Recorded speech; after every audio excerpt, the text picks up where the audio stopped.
Fala, malta! Sejam bem-vindos a mais um episódio do nosso podcast Pega Essa Visão. Hoje estamos com um convidado, um amigo, um jovem que se arriscou a sair do seu país, a viver algo radical, porém para a honra e glória do Senhor.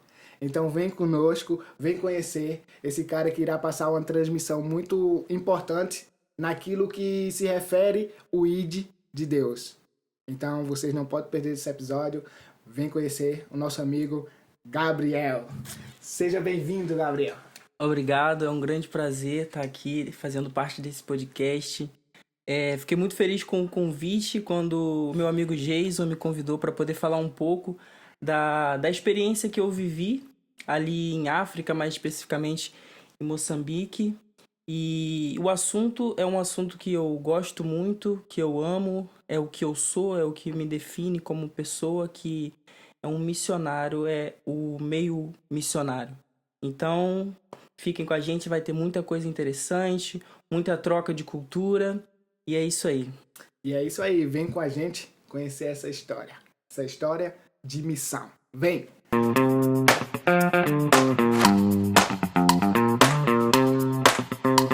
Então, Gabriel, conta pra gente quem é você, de onde você veio, vamos conhecer mais um pouco do Gabriel. Ok, vamos lá então conhecer um pouco sobre quem eu sou. Como já disse, meu nome é Gabriel, tenho 29 anos, sou casado, eu sou do Rio de Janeiro, sou brasileiro.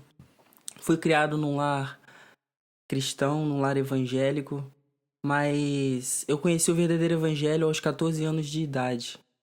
Os meus pais sempre foram cristãos, mas eles eram pentecostais, na verdade. Mas foi na igreja batista, aos 14 anos de idade, que eu realmente conheci o que é evangelho, conheci sobre missões.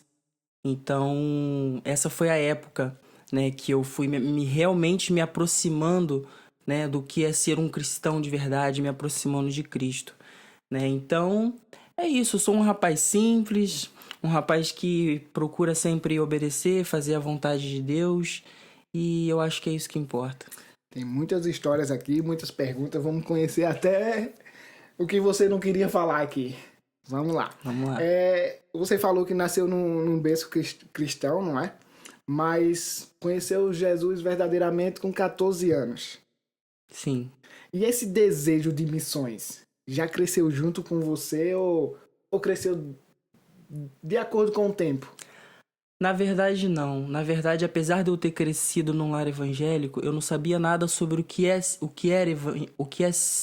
o verdadeiro evangelho, o que é ser um cristão, que significa pequeno Cristo. Na verdade, infelizmente, o meu pai, ele é cristão até hoje, mas ele é um cristão religioso. Então, eu não tive muito o que aprender com o meu pai sobre religião, sobre o que é ser um cristão. Então, uma referência, não é? Exatamente, eu não tive uma referência paterna, sabe, a respeito do evangelho. Então, tudo que eu aprendi sobre evangelho foi quando eu me mudei do Espírito Santo para o Rio de Janeiro e conheci a Igreja Batista, uma igreja de comunidade, que é uma igreja referência na minha cidade em missões. E ali eu conheci tudo sobre o evangelho, me apaixonei, entendeu, por Cristo verdadeiramente e deixei de ser uma pessoa religiosa. Então, aos 14 anos de idade eu me batizei, entendeu, e eu saí dos dogmas da religião, entendeu. Inclusive, o meu pai, ele ainda é religioso até hoje, né? Mas, graças a Deus, eu tive essa oportunidade de me desvincular da religião e me vincular a Cristo, ao que é o verdadeiro evangelho. Então, essa igreja que você frequentou tem um ponto muito importante nesse seu desejo de ser missionário.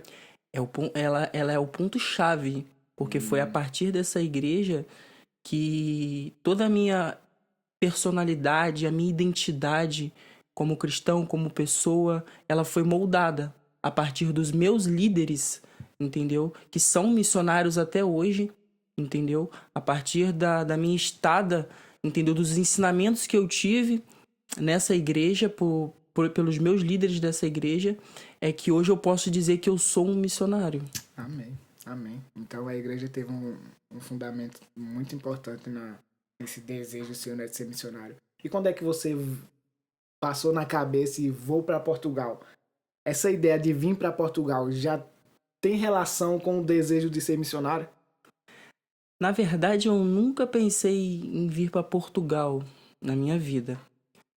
Apesar da minha mãe morar em Portugal já há 6 anos, eu não tinha esse desejo de vir morar nem em Portugal e nem na Europa. Eu estava no Brasil a cursar a faculdade de psicologia, eu passei no Enem, ganhei uma bolsa integral e eu já estava no 7º período de psicologia, já tinha casado, já tinha minha casa, eu estava construindo a minha vida. Então a minha mãe já me chamava, vem para Portugal, vem morar em Portugal. E eu não queria sair do meu país. Não era algo do seu não era algo desejo seu. Exatamente, eu não queria sair da minha comunidade, onde eu cresci, os meus amigos, né? Mas Deus sabe como faz as coisas, né? E ele arrumou um bom pretexto para me tirar do Brasil, que foi uma ideia que surgiu assim na minha cabeça, de largar tudo, de largar casa, de largar trabalho, de largar a faculdade, para poder ir servir o exército na França, a Legião Estrangeira. Eu conheci a Legião Estrangeira e aquilo me motivou de uma forma tão grande, a ponto de eu deixar tudo para trás e me dedicar somente a isso. Estudei o idioma, eu treinei as provas físicas, eu treinei tudo para me dedicar para ir para a Legião Estrangeira, porque eu ainda não tinha o meu chamado missionário bem definido. Bem definido. Eu não sabia ainda o que eu realmente queria ser um missionário. É como se a igreja te mostrasse o projeto, não é? O que é ser missionário. Sim. Mas você tem que tomar a decisão se você quer ser. Então você não tinha essa ideia formada ainda. Você achava, vamos dizer que você achava interessante ser missionário. Sim. Mas você não tinha uma ideia formada, eu quero ser isso. Sim. Exatamente. Apesar de eu ter, a partir dos 14 anos, eu ter crescido num ambiente missionário, como eu disse, a minha igreja, apesar de ser de comunidade, ela já enviou missionários para vários continentes, para a África, para dentro do Brasil, para América Latina. Então eu cresci, apesar de eu ter crescido nesse contexto missionário, eu ainda não tinha chegado o momento que eu senti e eu disse, não, é agora. Agora eu vou para o campo missionário e agora eu vou fazer a obra de Deus. Eu ainda não tinha sentido isso. Eu ainda estava meio perdido. Tanto que eu estava estudar psicologia, né? E eu nem tinha certeza que eu queria ser um psicólogo. Eu fiquei 3 anos, eu fiz a prova do Enem 3 vezes para passar, só passei na 3ª vez. E depois que eu consegui passar na prova do Enem, ganhei uma bolsa integral de 100%, eu larguei a faculdade no 7º período. Porque apareceu uma coisa que eu achava muito mais interessante, que talvez seria servir o exército. Porque eu tenho essa questão de ser uma pessoa aventureira, de ser uma pessoa que me entrega, que vive uma vida muito ativa. Então essa ideia de servir o exército na França, a Legião Estrangeira, para mim era genial. Eu tinha certeza que era aquilo que eu queria da minha vida. É interessante porque você diz que logo quando se converteu não tinha esse desejo de ser missionário. Mas se a gente parar para entender direitinho, você já tinha sim, mas não missão para Cristo. Exatamente. A minha missão era para o mundo. Pegou essa visão? Sim. Você tinha o desejo de ser missionário, mas não para Cristo. Não para Cristo, exatamente. Mas sim para o mundo. Exatamente. E eu lembro que a mãe de um meu amigo, ela sempre me questionava: ah, mas você vai pro exército da França? E se você for pra guerra? E se te mandarem pra guerra? E eu tava determinado, porque eu tinha firmado a minha identidade naquilo. E eu falava, se eu for pra guerra, que eu vá pra guerra. Ah, mas se você morrer, vai ser o meu ofício. Então eu tava... É isso que eu quero, é isso que eu quero. E eu estava extremamente determinado. Tanto que eu larguei o trabalho, pedi demissão do trabalho, larguei a faculdade, peguei a minha casa, entreguei pra minha sogra, conversei com a minha esposa, ela me apoiou, deixei a minha casa com a minha sogra e eu fiquei 3 meses somente treinando, eu não fazia mais nada. Eu nadava todos os dias, eu corria todos os dias, eu pedalava, foco total. E eu estava muito bem preparado fisicamente, Só que isso tudo era parte de um plano de Deus De Deus. para me tirar do Brasil. Porque aqui em Portugal foi quando Deus me tocou realmente e falou assim: agora é o momento, filho. Eu quero que você vá. Então hoje eu entendo que a legião estrangeira foi um pretexto que Deus usou. Uma isca. Vamos dizer que foi Uma isca. Vamos lá, filho. Vem. Já que você não quer ir, Se eu vou arrumar eu lhe chamar pra Portugal, você não vai, eu vou jogar uma isca. eu vou arrumar um jeitinho, né? Então, eu fui pra Legião Estrangeira, tive lá 15 dias na Legião Estrangeira, por mais que eu passei nos testes físicos, nas provas, em tudo, eu não fui recrutado. No começo foi muito doloroso pra mim. Foi muito doloroso porque eu estava extremamente apto fisicamente. Porque você gerou aquilo na sua cabeça. Eu tô preparado, eu vou e chegar lá. E dá errado. Foi, frustração. foi muito frustrante. Eu lembro que quando eu saí da Legião Estrangeira, eles me pagaram os valores que tinham lá para pagar as diárias, né? Porque lá você faz trabalhos enquanto você tá esperando o processo. manter, não é? Você faz trabalhos dentro da Legião Estrangeira, faz faxinas e tudo mais. E quando eu saí, eles me pagaram os dias que eu estava lá. E deu cerca de 380 euros. Eu tinha acabado de chegar na Europa há 10 dias, eu nem sabia quanto valia o euro. E assim que eu saí do quartel, eu fui até o aeroporto de Marseille. E eu tava tão desolado que eu só queria ir pra casa. Eu só queria ir pra casa. E eu tinha o plano B, né? Eu conversei com a minha esposa e eu disse, caso não dê certo na França, a gente vai pra Portugal. Já tinha a minha mãe, já tinha a irmã dela. Então Portugal era o plano B, que acabou virando o plano A. Então, assim, quando eu cheguei no aeroporto de Marseille, eu peguei o dinheiro todinho que eu recebi na Legião Estrangeira e comprei uma passagem direto de Marseille para o Porto. Depois que passou um tempo que eu vi o quanto eu tinha pagado caro naquela passagem. E um ponto importante que você falou aí, sua esposa sempre lhe apoiou nas suas decisões. Ah, minha esposa é maravilhosa, ela sempre me apoiou. No começo foi um choque, né? Mas ela tá acostumada com esse meu jeito radical. Porque era seu sonho, não o sonho dela, não é? Não era o sonho dela, exatamente, mas ela colocou os meus sonhos acima do dela, entendeu? Isso é bom. Então ela me apoiou, veio comigo. Quando eu vim, ela já veio também, entendeu? E foi muito angustiante. Depois que eu saí da Legião Estrangeira, eu levei muito tempo pra me curar. Mesmo eu fiquei realmente doente, porque eu criei uma expectativa muito grande naquilo. E depois disso eu fiquei perdido, sem saber o que fazer. Eu sei bem o que é isso, porque quando eu vim para Portugal a primeira vez, que eu fui deportado, e eu posso seguir o mesmo exemplo. Tinha tudo certo, como você disse, eu estava preparado. Não Sim. tinha como dar errado. Tinha a convicção ali, eu tinha muito dinheiro. Naquele tempo, em 2019, eu estava com 1.200 euros, era dois Era ordenados. muito dinheiro. Tinha os papéis, seguro viagem, tudo, fui deportado. Sem saber o É porquê. duro. Então eu cheguei em casa, eu quase entro numa depressão, fiquei isolado, não queria ver ninguém. Então eu sei o que é passar por isso. Mas e quando você decidiu, você chegou em Portugal, e quem foi o Gabriel em Portugal? Nos primeiros 2 anos de Portugal, o Gabriel foi o Gabriel que estava vivendo uma vida, digamos que normal, que um cristão não deveria viver. Os primeiros 2 anos do Gabriel foi uma vida sem propósito. E uma coisa que eu acho muito ruim para quem é cristão é viver uma vida sem propósito. Não só para quem é cristão, para qualquer pessoa. Devemos ter um propósito na vida. E eu não tinha esse propósito nos primeiros 2 anos de Portugal. E isso me afetou de uma forma muito grande psicologicamente. Eu fiquei muito abalado, porque eu não sabia para onde ir. Eu tinha caído aqui de paraquedas, eu nem queria estar aqui, Não para era, falar a verdade. não era um ponto que você queria, né? Então se era algo que você não queria, você não veio preparado para aquilo. Eu não vim preparado para Portugal. Eu vim preparado para a França. Mas os planos de Deus, Exatamente. ele jogou a isca.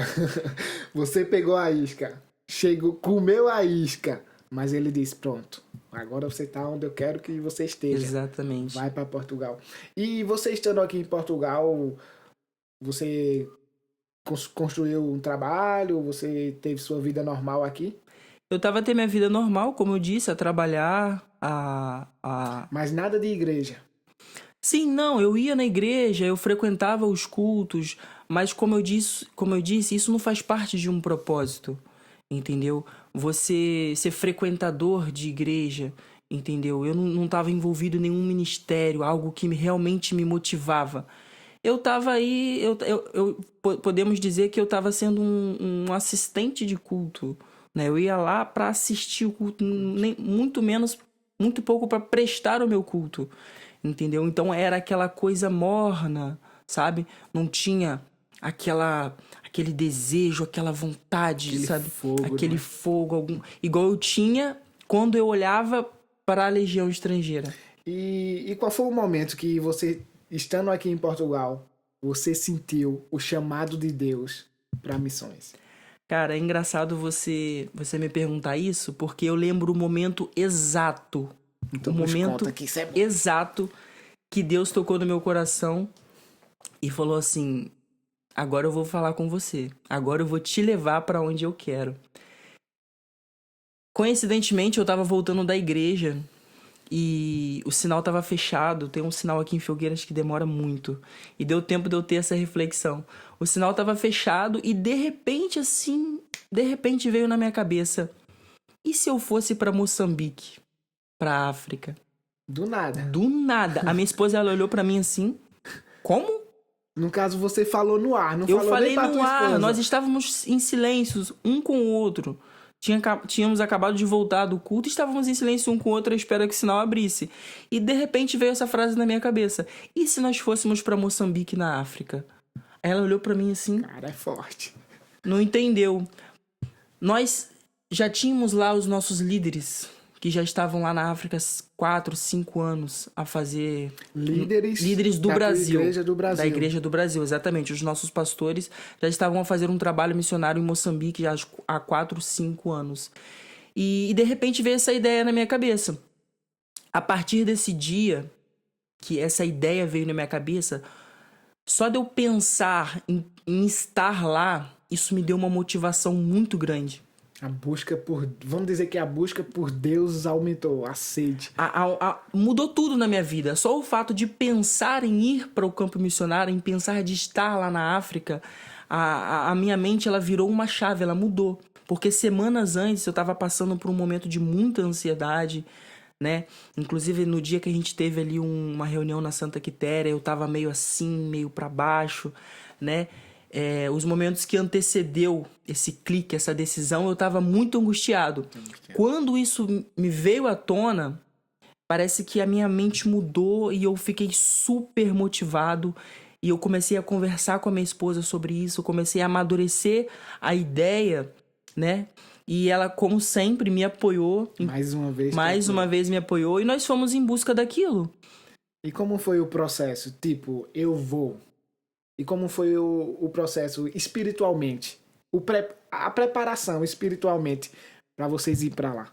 Então, assim, primeiro eu tomo as minhas decisões, elas aparecem às vezes erradas, às vezes certas, mas uma coisa que eu sempre faço é consultar a Deus sobre aquilo, mesmo para a Legião Estrangeira, eu consultei o Senhor sobre aquilo, se aquilo realmente era a vontade do Senhor para minha vida.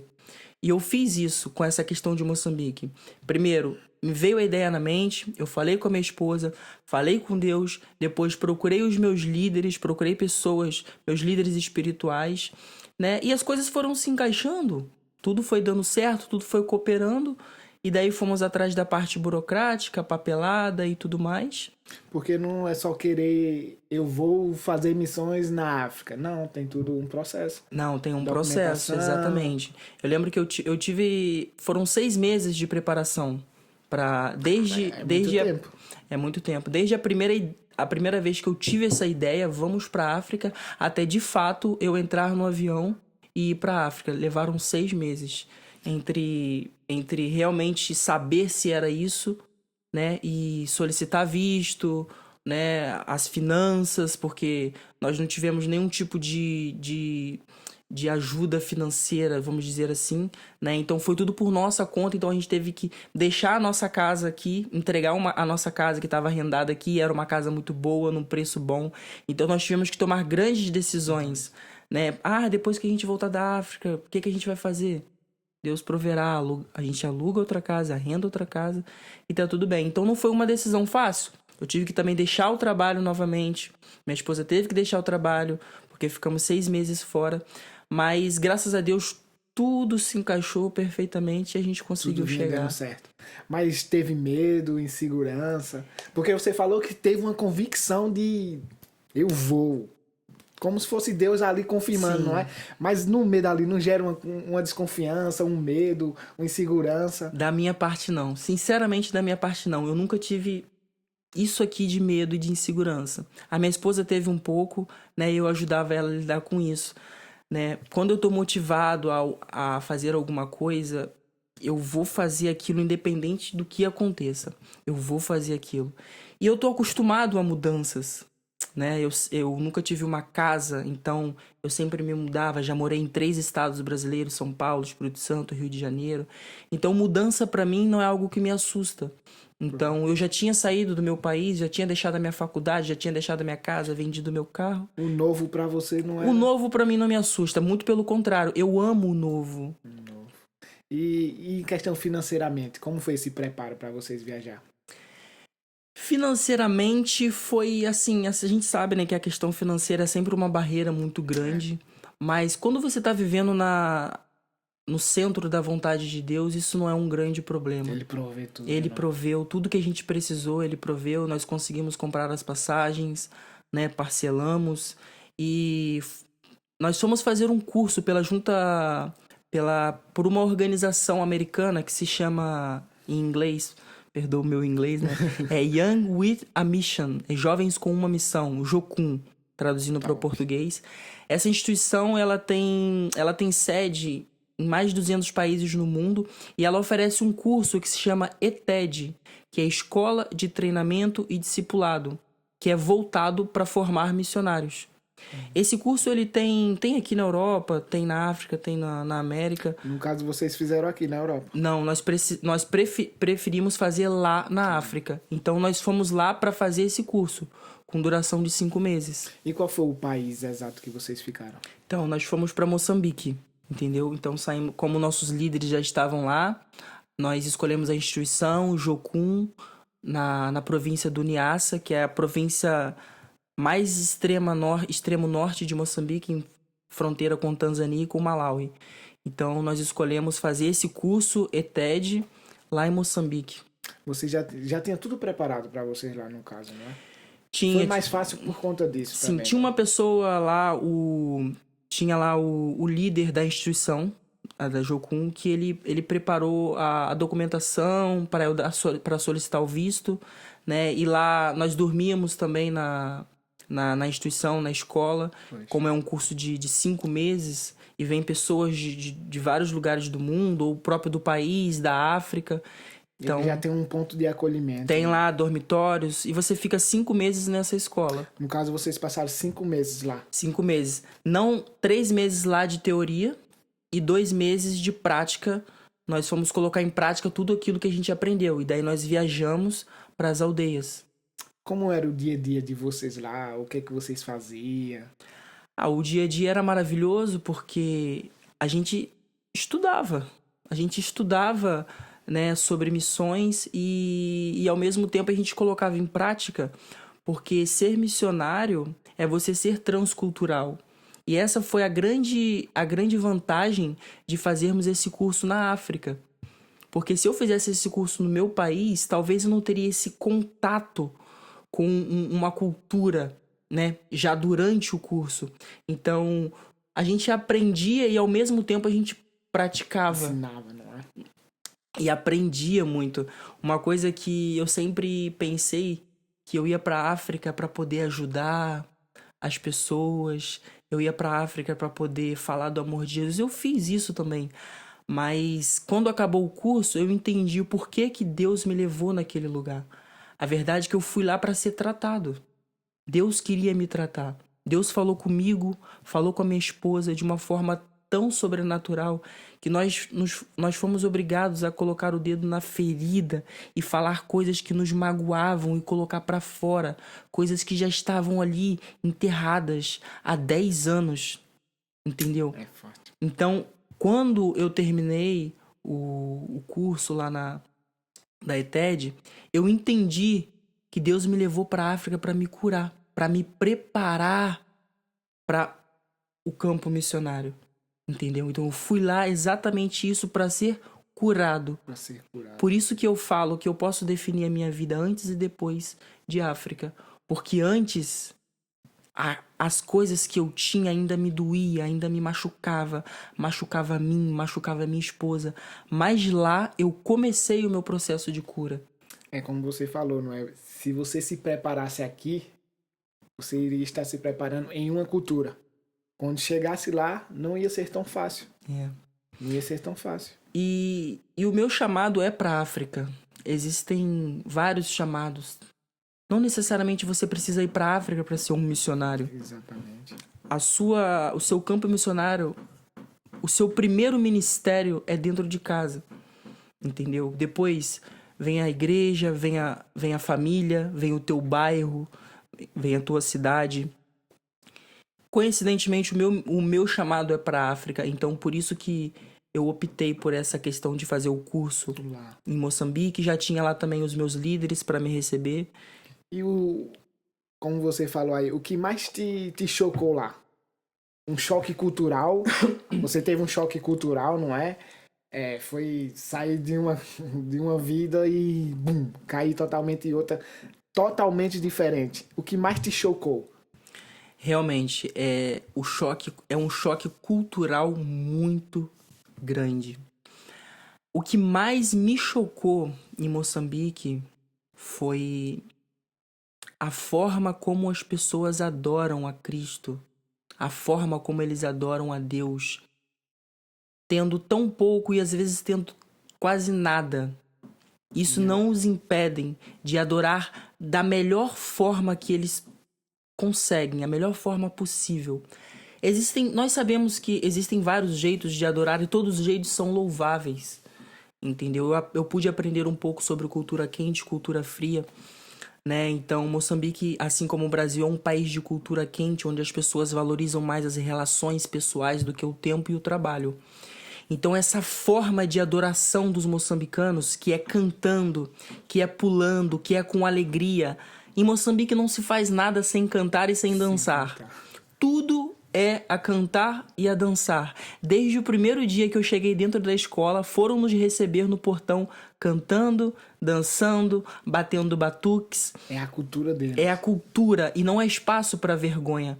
Então, em Moçambique, eu senti essa liberdade de me expressar e adorar a Deus do meu jeito. De ser você mesmo. Ser eu mesmo, sendo livre de julgamentos. Então, eu dançava, eu pulava, eu dava glórias a Deus, eu gritava alto e ninguém me olhava assim de lado por isso, né? Porque aquilo fazia parte da cultura deles. Isso faz total diferença. Isso me chocou demais. A alegria que o povo moçambicano tem com as condições de vida que eles têm. Tem tão pouco E ainda assim consegue prestar um culto de excelência e de qualidade a Deus. Em um momento que te marcou que você nunca vai esquecer? Na verdade, existem vários momentos que me marcou, mas teve um momento que me marcou muito e eu nunca vou esquecer. Como eu disse, eu conheci o verdadeiro evangelho na Igreja Batista e eu não sei se você sabe, mas os batistas, nós temos assim, vamos dizer, vou ter cuidado para dizer isso, né? Mas vamos dizer que os pentecostais espiritualizam muito as coisas e os batistas espiritualizam de menos. Né? Então eu acho que deveria ter o equilíbrio. Nós batistas deveríamos espiritualizar mais as coisas. Então quando eu cheguei em Moçambique, eu cheguei com essa visão pouco espiritual, digamos assim, né? E para quem não conhece a África tem muito de feitiçaria, curandeirismo, magia. Essas coisas em África é normal, é comum. Não é normal, vamos dizer, é comum. Faz parte da cultura, entendeu? Então eu cheguei um pouco desacreditado dessas coisas, porque contavam-me lá muitas histórias a respeito de espíritos maus, coisas que acontecem com as pessoas. Então eu estava muito desacreditado em relação a isso e me mantive desacreditado até o tempo prático. Foi o tempo que nós deixamos a capital da província, Lixinga, e fomos para as aldeias no interior da província. Mais pra dentro. Mais pra dentro, na aldeia, onde as pessoas não têm, às vezes, eletricidade, tem que andar quilômetros para buscar água, não tem escola, não tem saneamento básico. Eles vivem daquilo que tiram da terra. É uma vida, é um estilo de vida muito primitivo, entendeu? Então é ali onde as coisas acontecem. Porque lá, para onde a gente foi, tem os povos chamados PNA, que são os povos não alcançados. Para você evangelizar uma pessoa no Brasil, você pode começar falando de Jesus, porque todo mundo já ouviu falar de Jesus. É mais fácil. Agora, como que você vai falar de Jesus para uma pessoa se ela não sabe quem é Jesus e ela nunca ouviu esse nome? Cara, é uma Então, missão. você chega e fala assim: quero falar de Jesus para você. A pessoa: Jesus? Quem é Jesus? O que é Jesus? Cara, é profundo isso. Então, as pessoas nunca ouviram falar no nome de Jesus. Se eles não ouviram falar de Jesus, logo eles não têm o Espírito Santo. Se eles não têm o Espírito Santo, logo o Espírito que habita neles é outro. São espíritos malignos. Então, é aí que entra o espaço para o inimigo fazer tudo aquilo que ele faz na vida das pessoas em África e tudo aquilo que eu presenciei. Então, respondendo a sua pergunta, o momento que mais me marcou foi quando nós tivemos que orar para uma menina de 14 anos de idade que ela estava possessa por maus espíritos. Como eu disse, eu sou batista, eu fui para lá desacreditado e eu jamais imaginaria na minha vida que algum dia Deus me usaria para expulsar o demônio de alguém. É forte isso. Não é uma coisa que eu presenciava. Mas quando chegou realmente o momento, Deus falou: Gabriel, é você. Eu vou te usar. E ele me usou. Ele me usou. A gente já tinha feito isso dezenas de vezes antes dessa menina, né? Só que essa menina foi o caso mais marcante. Quando a gente chegou na comunidade, as pessoas nas comunidades pequenas, elas sabem quando chega um pessoal de fora, né? Quando você chega na comunidade, você tem que avisar o régulo, que é o líder da comunidade, tem que avisar a rainha, o secretário. No caso daquela comunidade tinha uma rainha, então nós fomos pedir permissão para entrar naquela comunidade. Eles nos receberam, nos instalaram, e daí a população, eles começaram a saber que tinham pessoas novas ali e que fazia esse trabalho evangelístico. Mas, só interrompendo, que você vai continuar a falar, eles aceitam? Muitos aceitam, muitos não. Depende. Alguns aceitavam, na maioria das vezes aceitavam, mas aí entra vários fatores, né?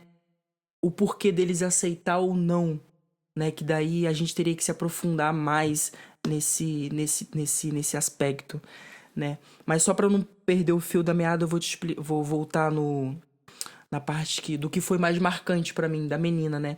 Então, como eu estava a dizer, a população começou a trazer pra gente, nós ficamos instalados numa igreja, começaram a trazer pra gente pessoas doentes, né? E dominadas por maus espíritos, e a gente começou a orar por aquelas pessoas. E pelo nome de Cristo, o nome de Cristo, ele é poderoso, não há espaço para maus espíritos. E teve uma mulher que foi lá, e era uma mulher que a comunidade já conhecia, que era uma mulher atormentada. Aquela comunidade sabia que aquela mulher era atormentada e não tinha paz. E depois daquela mulher ir ter conosco, nós oramos por ela, ela voltou para casa com outro semblante, sendo outra pessoa. Então os outros moradores ficaram sabendo disso e começavam a trazer pessoas pra gente. E todos os dias chegavam pessoas, e nós orávamos. Às vezes ficávamos 2, 3, 4 horas orando por aquelas pessoas. E uma vez chegou uma menina de 14 anos de idade ela já chegou muito atribulada, já com um semblante assim bem mal, bem. E quando eu olhei para aquela menina, eu também já tive uma sensação pesada. E foi dito e certo, quando a gente começou a orar por ela, instantaneamente ela já caiu no chão e ela começava a se contorcer, e tentávamos segurá-la, e ela fazia muita força. Eu nunca vi uma criança com 14 anos de idade ter tanta força. E chegou um dado momento que um dos nossos amigos moçambicanos mais experiente, que estava lá conosco também, ele falou: a gente precisa falar direto com o mau espírito que tá aí. E ele começou a falar com aquela menina deixou de ter a voz dela e passou a ter voz de um demônio. E eu ouvi aquilo. Aquela criança de 14 anos de idade, ela começou a falar com uma voz de demônio. E ele perguntava: por que você não quer sair? E a criança respondeu: porque eu não pedi para estar aqui. Ela me foi dada pelo avô dela. Caraca. Ela me foi dada, ela me foi entregue. Eu não vim aqui por conta própria. O avô dela foi atrás de mim e me pediu alguma coisa e deu a vida dela em sacrifício. E daí ele perguntou: quantos demônios tem aí? E a menina respondeu: mais de 30. Essa foi a resposta. Eu tô falando com essa voz, mas não foi com essa voz que a menina falou. Eu sei. Pra quem já assistiu filme de terror, assistiu O Exorcista, a gente via como que aquela menina falava. Era com aquela voz do filme Exorcista que aquela menina falava. E quando eu vi aquilo, eu fiquei perplexo. Algo novo, porque eu jamais imaginaria. Só que ao mesmo tempo que eu fiquei perplexo, eu fiquei muito comovido por aquela criança. Eu pensei nas minhas sobrinhas, eu pensei nos meus sobrinhos. Era uma criança vulnerável que não tinha nada a ver com aquilo, entendeu? Sendo possessa por espíritos maus, imundos, sujos. E aquilo me cortou meu coração, aquilo me machucou muito, sabe? E eu falei: Deus, eu não aceito isso. Eu não aceito. O teu nome tem poder. Entendeu? O Senhor fez isso 1000 vezes. O Senhor disse que nós teríamos poder para expulsar esses demônios. Então, pelo teu nome, esses demônios que estão nessa menina, eles hão de sair. E nós continuamos a orar por ela. Oramos. E não demorou muito. Todos aqueles espíritos maus saíram daquela menina, no nome de Jesus. E aquela menina que há poucos minutos atrás ela estava falando com uma voz demoníaca. Ela se levantou, o semblante dela mudou, os olhos, eu via nos olhos dela, o brilho nos olhos dela voltou. Ela retomou a consciência e ela começou a cantar. Caraca. Ela começou a cantar e louvar a Cristo, sem lembrar que há 10 minutos atrás ela tinha mais de 30 demônios dentro do corpo dela. E na minha mente, eu jamais iria passar por algo assim. Eu não fui esperando isso. Eu não fui esperando isso. Então, assim, esse foi o momento mais marcante pra mim, foi ver aquela criança, uma criança, 14 aninhos de idade, entendeu? Você falou de um momento que foi marcante em sua vida, mas também você falou que as pessoas lá são felizes, são alegres, e um momento que você dava bastante risada, que você se sentia muito feliz, que também irá ficar marcado na sua vida. O momento que eu me sentia muito feliz era as tardes à beira do lago, porque estávamos no extremo norte da província do Niassa, que é banhado pelo lago Malawi, né? Faz divisa com Malawi e com a Tanzânia. Ele tinha um lago muito bonito, então passávamos ali as tardes na beira do lago a brincar com as crianças. Em Moçambique tem muitas crianças. Na África, as crianças, elas brotam do chão. Elas simplesmente aparecem, entendeu? Então, assim, tem muita criança. E as crianças, elas vinham a gritar arungo, arungo, azungo, que significa branco no dialeto local, que é o Chichewa. Então, assim, aquelas crianças se reuniam em volta de nós e fazíamos brincadeiras com elas e tudo mais. Depois também falávamos uma linguagem infantil, aproveitávamos para evangelizá-las. Então, assim, as minhas tardes eram essas.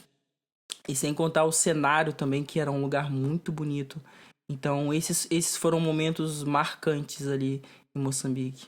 A gente vê, não é? Pelo menos eu vejo, a gente vê nas televisão, não é? Muitas crianças passando magrinhas, Sim. tristes, tendo necessidades, mas são crianças que têm uma alegria, não é? Carregam uma alegria em si que eu acredito que é contagiante. Criança é criança em qualquer lugar do mundo. Eu me via muito naquelas crianças porque eu lembrava da minha infância, que a gente estava passando todas as dificuldades que a gente passou, mas a gente não conseguia ter dimensão daquilo porque a gente estava sempre brincando. Então as brincadeiras ali, entendeu? O dia a dia, isso fazia com que todo aquele sofrimento você não conseguia ver, né? Aquele sofrimento que você, no meu caso, que eu passava. Eu só fui ter dimensão mesmo de todas as dificuldades que eu passei na minha vida depois de adulto. Quando eu era criança, tudo era brincadeira. Ser criança é bom demais. Então, para aquelas crianças, entendeu? Nós temos a concepção de que elas precisam de coisas básicas como saúde, educação, alimentação, né? Mas para elas, tudo é uma grande brincadeira. Então, a pureza das crianças é uma coisa que me contagiava muito e que me motivava muito a estar ali. Falar em motivação. Pensou em desistir em algum momento? Nenhum momento passou pela minha cabeça desistir. Para ser sincero, eu não queria voltar. Eu não queria voltar, eu queria abrir mão da minha legalização aqui em Portugal, eu não queria voltar. Eu tive que entrar numa conversa com a minha esposa sobre isso, tomar essa decisão. Foi muito difícil para mim, né? Mas a minha vontade mesmo era não voltar para Portugal, era ficar de vez lá em Moçambique. Só que daí teria que abrir mão de um processo que, entendeu? Então, eu também sou um pouco assim, me dou muito, né? Então eu sei que também não era isso que Deus queria, eu jogar tudo pro alto assim, né? Até porque eu preciso me preparar para ter mais recursos para voltar pro campo missionário mais preparado. Então ter a minha documentação aqui em Portugal, eu ter todo esse suporte também financeiro, né, que eu posso criar aqui através do meu trabalho, através dos contatos das pessoas, de uma rede de apoio, também vai ser importante para quando eu voltar futuramente para um campo missionário mais preparado. Mas respondendo a pergunta, eu não queria voltar. E até hoje, quando eu vejo as fotos, eu sinto uma vontade muito grande de estar lá em África. Mas, no caso, sua missão lá foi concluída. A minha. Eu não posso dizer que a minha missão foi concluída, porque eu acho que a missão ela nunca é concluída. Você nunca vai para uma missão e diz acabei. Porque a nossa missão, enquanto a gente estiver aqui na Terra, sempre vai ter o que fazer na missão, né? Então eu acho que lá eu iniciei a minha missão. Em Moçambique eu dei início, entendeu? Então tudo começou a partir dali. E ali foi só Ali foi o início de uma, vamos dizer, o início de uma grande história. de uma grande história que... Foi o final de uma primeira parte. Exatamente. Ali foi o primeiro episódio da temporada. Episódio. E sua volta para Portugal, como é que foi? Foi triste, doloroso deixar Moçambique. Nós fizemos muitas amizades em Moçambique. Nós criamos laços muito profundos com as pessoas lá. Porque, assim, tudo que eu sempre quis na minha vida ter, eu tinha em Moçambique. O que mais me fazia falta como pessoa, o que eu mais gostava, e já no Brasil me fazia falta, era conhecer lugares novos, conhecer pessoas novas, conhecer culturas novas e ainda assim fazer aquilo que Deus me chamou para fazer. Então eu tinha tudo isso em Moçambique. Eu conhecia gente nova, eu conhecia missionários, eu conheci missionários de todo lugar do mundo em Moçambique. Conheci missionários ingleses, missionários holandeses, alemães, da África do Sul, do Malawi, Zimbábue, os países de África, entendeu? Então no final de semana estávamos a almoçar na casa de um missionário, estávamos a ir a fazer um trabalho numa aldeia, entendeu? Então era uma vida movimentada, não era uma vida monótona, e eu sou muito contra a rotina, eu não gosto de rotina. Então estar em Moçambique era perfeito, era ideal, porque eu estava conhecendo pessoas novas, eu pude me imergir numa cultura nova, conhecer línguas novas, entendeu? Eu pude aprender pelo menos alguma coisa de uma língua banto, eu nem sabia que era línguas bantus, entendeu? Então, assim, hoje eu posso citar várias línguas bantus, entendeu? Conhecer um pouco da cultura africana. Então, isso era mágico pra mim. Então, voltar pra Portugal, deixar aquilo tudo, foi um pouco difícil porque eu pensei, pô, lá eu já estava, entendeu? Só que Deus sabe como faz as coisas. Bateu aquela reflexão, e agora? Quando vocês voltaram? Não, mas quando eu voltei eu sabia que, e sei até hoje que isso tudo faz parte do processo. Mais cedo ou mais tarde eu vou estar onde Deus quer que eu esteja. Ou você voltou com o entendimento do que Deus quer fazer na sua vida? Exatamente. A diferença de Portugal antes e a Portugal agora, antes eu não sabia para onde eu queria ir. Agora eu sei exatamente onde eu quero ir, onde eu quero estar, o que eu quero fazer. De que forma você continua vivendo esse chamado missionário no dia a dia? Então agora a conexão é total, porque eu ainda tenho o número das pessoas de Moçambique, a gente continua, a gente tá aqui, né? Mas a gente continua em contato com as pessoas de lá, entendeu? As pessoas lá, às vezes, eles nos ligam, entram em contato com a gente, entendeu? A gente também a gente continua fazendo trabalho missionário, só que de forma remota. De longe. Entendeu? De longe, não estamos lá, entendeu? Mas a gente continua ofertando, continua orando, entendeu? A gente direciona as ofertas que a gente recebe do Brasil também, de algumas pessoas, a gente está sempre direcionando para Moçambique, porque a gente sabe que a necessidade lá é imensa. E vamos passar agora pro Gabriel. O que mudou em você depois dessa experiência? Mudou tudo. Mudou a minha vida, né? Mudou a minha vida porque, para quem não sabe para onde vai, qualquer caminho serve, né? Então, assim, qualquer caminho servia para mim antes de eu ir para Moçambique, antes, né? Tanto que eu fui parar na Legião Estrangeira, fui parar no Exército Francês, entendeu? Então, assim, totalmente contra os meus ideais. Eu sou uma pessoa de humanas, entendeu? Eu sou mais voltada para a esquerda, para os pensamentos de esquerda, sou mais a favor, entendeu? Da vida. Cristo era a favor da vida, entendeu? Então, assim, como que eu ia para um lugar que as pessoas são a favor da morte? Entendeu? A gente sabe do histórico de colonização da França com os países da África. Então, se eu fosse para a Legião Estrangeira, eu ia defender esses ideais de uma potência europeia que só pensa no financeiro. Entendeu? A Legião Estrangeira ela faz justamente isso. Ela atua nas ex-colônias de África, entendeu? De forma muito opressora. Entendeu? Esse é o objetivo da Legião Estrangeira. Então, assim, hoje em dia eu não me imagino fazendo isso, não me imagino estando naquele lugar. É totalmente contra os meus ideais, entendeu? Eu sou a favor que os países de África tenham a sua autonomia, entendeu? Então, assim, a gente sabe que a França é um dos maiores neocolonizadores atuais, a influência, não só da França, né? Mas a França é um grande exemplo, a Inglaterra também faz muito isso nos países de África, não deixa com que eles tenham autonomia, entendeu? Há muita corrupção também, a gente sabe. Mas, enfim, o novo Gabriel é esse, é o Gabriel a favor da vida, a favor das pessoas. Você mudou mentalmente e espiritualmente. Mentalmente e espiritualmente, com certeza. Porque você pegou a isca que Deus te deu para mudar exatamente o Gabriel. Exatamente. Como você falou, isso é muito top, porque você foi fazer missões para ajudar pessoas, mas o mais beneficiado disso tudo Fui eu. foi você. Fui eu, exatamente. E sua esposa?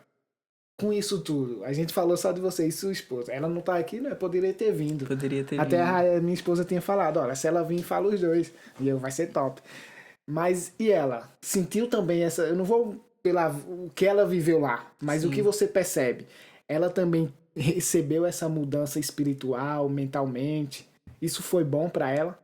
Isso foi muito bom pra ela. Foi bom pro nosso casamento. Foi bom pra nossa união. Né? Ela não tinha esse mesmo chamado, essa mesma vontade que eu tinha, esse mesmo fogo, sabe? Ela não tinha. Mas como ela confia muito em mim, entendeu? E que eu não sou uma pessoa que toma atitudes inconsequentes. Geralmente não, né? Geralmente quando eu faço alguma coisa, eu penso bastante, eu reflito, eu peço a opinião de pessoas mais experientes. Então ela decidiu confiar em mim e no final das contas, hoje ela é muito grata, ela teve bastante medo no início, mas hoje ela é muito grata por ter vivido essa experiência em Moçambique. E ela teve uma experiência tão incrível quanto a minha. Uma próxima oportunidade, Depois talvez, ela tem que vir ela aqui. possa contar a própria experiência dela. Não quero dizer muito Claro, também não sobre aquilo vamos que... invadir a privacidade sobre dela. aquilo que ela sentiu, né? O convite já tá lançado pra ela já. Mas eu tenho certeza, assim, que ela também foi impactada de uma forma muito positiva. Foi bom pros dois, não é? Foi maravilhoso. E é bom, não é? Porque Deus une pessoas com propósito. Imagina que o propósito dela não seria o mesmo que o seu. Exatamente. Então Deus uniu vocês dois e eu tenho certeza que vocês dois ainda têm muito a viver pelo desejo que ela criou dentro dela, se espelhando em você. Sim, com certeza. Então eu acredito que deve ter sido bênção e muito bom pros dois. E o que você poderia, pra gente estar encerrando, o que você poderia deixar uma palavra de reflexões para aquelas pessoas que têm o desejo de ser missionário, que sonha em viver isso, mas no fundo tem um medo, no fundo vem a dúvida, pessoas que são curiosas em saber o que acontece, muitas pessoas vão ver um pouco, não é? Você não contou nem, eu acho, 10% do que é ser missionário. Mas eu acredito que as pessoas vão ficar curiosos para saber um pouco mais. Uma palavra de reflexões para essas pessoas. O que você diria para elas? Eu diria primeiramente, eu diria a chave de tudo, para mim, pessoalmente, é obediência. Eu acho que a chave é obedecer. Se Deus te chamou, não negue o teu chamado. Não negue o teu chamado. Então, eu tentei negar o meu chamado. Eu tentei fazer outras coisas. Pegar outros caminhos, né? Mas, no final das contas, eu obedeci, né? Então, assim, eu acho que a obediência, ela é primordial, né? Nessa questão, pra vida, pra tudo, né? Mas tratando-se de missões, né? Eu acho que a obediência é o conselho que eu deixo para as pessoas, para quem tem esse chamado, né? Sobre missões. Não é fácil, né? Você tá longe da tua cultura, tá longe da tua família. Ser missionário não é nada fácil. Realmente é muito difícil, mas a gente sabe que com Deus é possível. Então, o conselho que eu dou para quem quer ser missionário, não tenha medo, porque o Deus que chama é o Deus que envia e é o Deus que sustenta. Nós tínhamos muito receio em relação à questão financeira e Deus nos provou que se Ele chamou, se Ele nos enviou, Ele nos sustenta. Era só confiar e obedecer. Você falou algo que para mim é a chave de tudo. A obediência é a chave para que possamos viver o extraordinário de Deus. E ser obediente quando Deus diz, olha, larga tudo. É verdade. Deixa tudo para trás e vem viver algo que a gente não sabe nem o que é. Eu acredito só o fato da gente estar aqui em Portugal, já estamos sendo missionários, já estamos sendo obedientes e estamos vivendo algo de Deus, não é? Eu acredito que esse propósito aqui que Deus colocou no meu coração, isso aqui é algo de Deus, que eu creio que vai abençoar muitas vidas. E é isso. Muito obrigado. Um prazer é todo meu. Pela sua presença, por nos contar um pouco daquilo que você viveu e que sua esposa possa estar aqui agora também, não é? Vai ser muito bom. Ela não tem vergonha. Vamos ver, eu acho que não. Espero que não. As pessoas conheceram um lado da história. Não, agora eu tenho que conhecer o outro lado. Nós tivemos várias matérias lá no curso lá e uma delas era falar em público, então... então... Ela desenvolveu bem esse lado Diga ela que ela já está convidada já. Pronto. E quando ela quiser aparecer aqui, vai ser bem-vinda. Ok, maravilha. Então, muito obrigado a todos que estiveram conosco até agora. Espero que vocês tenham gostado dessa conversa, desse bate-papo. E você que tem vontade de ser missionário, é uma coisa que ele falou aqui muito importante. É do lado da sua casa, é na sua cidade, é no seu país, onde quer que você vá, você pode ser um missionário. Então, esteja em comunhão com Deus, seja obediente e esteja pronto. Porque quem decide ser missionário sempre vai viver o extraordinário de Deus. Fiquem todos com Deus e até uma próxima. Não, peraí que eu vou terminar diferente. Nos siga nas redes sociais. Nosso podcast está crescendo para a honra e glória do Senhor. Então nos siga, compartilhe, que eu tenho certeza que vai haver muita conversa boa aqui que vai edificar a sua vida de alguma maneira. Tchau, até o próximo e fiquem com Deus. Quer se despedir? Faço das palavras do Jason as minhas. Fiquem com Deus, sigam obedientes, sigam se alimentando, se santificando a cada dia. E o resto, deixa com leveza que Papai do Céu resolve. Ele cuida de tudo. Tchau, até a próxima!